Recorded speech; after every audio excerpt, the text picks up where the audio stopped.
မင်္ဂလာပါ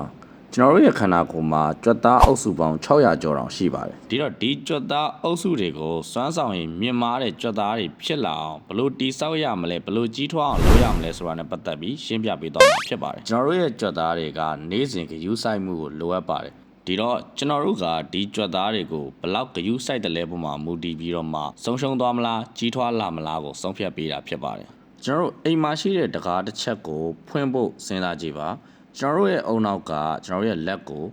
သတိပေးလိုက်မယ်ဒီတကားကိုကျွန်တော်တို့ဘယ်လိုဖွင့်မလဲအဲ့ဒီပုံမှာမူတည်ပြီးတော့မှကျွန်တော်တို့ကကြွက်သားရဲ့လှုပ်ဆောင်နိုင်စွမ်းတွေစတင်ဖြစ်ပေါ်လာတာဖြစ်ပါတယ်တနည်းအားဖြင့်လူပိန်းနားတဲ့ပုံစံနဲ့ရှင်းပြပေးရမယ်ဆိုရင်ကျွန်တော်တို့ရဲ့အုံနောက်ကဒီကြွက်သားတွေကိုခိုင်းစီလို့ရတယ်လို့သတ်မှတ်လိုက်လို့ရပါတယ်ဒါကိုတနည်းအားဖြင့် mind muscle connection လို့လည်းပြောလို့ရတယ်ပေါ့နော်ကျွန်တော်တို့ရဲ့အုံနောက်နဲ့ကျွန်တော်တို့ရဲ့ကြွက်သားတွေနဲ့ဒါချိတ်ဆက်ထားတယ်လို့အကြမ်းပြင်းသတ်မှတ်လို့ရပါတယ်ဒီတော့ကျွန်တော်တို့ကတကားကိုဆွဲဖွင့်မလားစောင့်ပိတ်မလားဒါတွေကိုရွေးချယ်ခွင့်ပါအကယ်၍ဒီနေရာမှာကျွန်တော်တို့ဖွင့်မဲ့တကားကအကြောင်းမျိုးကြောင့်ကြက်နေတယ်ဖွင့်ရခတ်နေတယ်ဆိုရင်ကျွန်တော်တို့ကလက်ရှိလက်မောင်းကြွက်သားကိုပဲအသုံးမပြုတော့ဘဲနဲ့ကျွန်တော်တို့ခါးကြွက်သားတွေကျွန်တော်တင်ပါကြွက်သားတွေခြေထောက်ကြွက်သားတွေ one bite ကြွက်သားတွေဒါတွေအကုန်လုံးကိုအားနဲ့အသုံးပြုပြီးတော့မှကျွန်တော်တို့ဖွင့်မိသွားမှာဖြစ်ပါတယ်ဒီအခြေအနေကကျွန်တော်တို့ခန္ဓာကိုယ်မှာရှိတဲ့ muscle အုပ်စုကြီးထွားဖွံ့ဖြိုးဖို့အကောင်းဆုံးအခြေအနေတစ်ခုဖြစ်ပါတယ်တနည်းအားဖြင့်ဒါကို hypertrophy ဖြစ်တဲ့အချိန်လို့လည်းပြောလို့ရတယ်ပေါ့နော်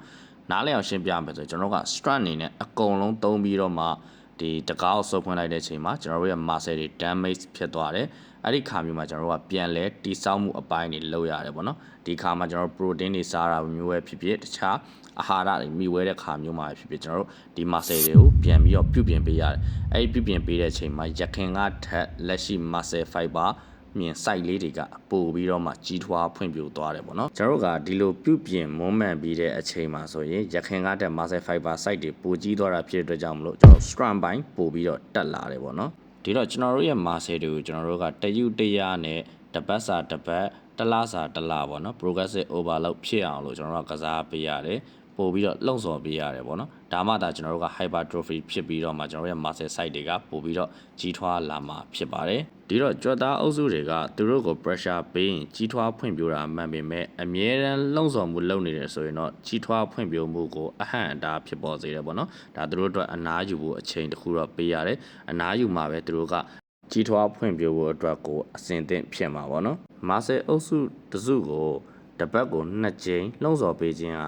တကယ် progressive overload ဖြစ်ပြီးတော့မှ muscle ကြီးထွားဖို့အတွက်အကောင်းဆုံးသောအရာတစ်ခုဖြစ်တယ်အဲ့အတွက်သူတို့တက်ကိုလည်း recovery time အနေနဲ့ပြန်လဲပြင်ဆင်ထားရမျိုးရှိရဲ့ဥပမာအနားယူချိန်ပေးရတယ်ပြီးတော့အစားအသောက်တွေကောင်းကောင်းစားပေးရတယ်ပေါ့နော်ဒီ healthy ဖြစ်စေတဲ့အစားအသောက်တွေပေါ့တနည်းအားဖြင့် protein တွေစားပေးရတယ် amino acid တွေစားပေးရတယ်ပေါ့နော်ဒါတွေကိုကောင်းကောင်းစားပေးမှလည်းခန္ဓာကိုယ်အတွက်အဓိကလိုအပ်တဲ့ testosterone ပမာဏတွေဒါမြင့်တက်လာပေးတယ်ပေါ့နော်ဒီလို testosterone ပမာဏတွေများများရှိလာပြီဆိုရင်ဒါ muscle recovery ပိုင်းမှာပို့ပြီးတော့ထိရောက်မှုရှိတယ်ပို့ပြီးတော့လည်းကောင်းတယ် muscle ကြီးထွားဖို့အတွက်လည်းပိုကောင်းတယ်ပေါ့နော်ခန္ဓာကိုယ်မှာ muscle ကြီးထွားဖွံ့ဖြိုးပြီးတော့မှ muscle mass တွေများနေခြင်းကသူများထက်အရွယ်တင်နှုတ်ပြိုစေတယ်ပို့ပြီးတော့လည်းကျန်းမာရေးပိုကောင်းတယ်ပေါ့နော်ဒါခန္ဓာကိုယ်အတွက်ကောင်းကျိုးရှိတဲ့အရာတစ်ခုဖြစ်ပါတယ်ပြီးတော့ metabolism ကိုလည်းပို့ပြီးတော့ကောင်းမွန်စေတယ်ပေါ့နော်ဒီ muscle mass များခြင်းကြောင့်မလို့ metabolism ကောင်းလာပြီဆိုရင်ဒါခန္ဓာကိုယ်မှာရှိတဲ့ကိုယ်ခံအားစနစ်တွေလည်းပိုကောင်းလာတယ်ဒါကြမ်း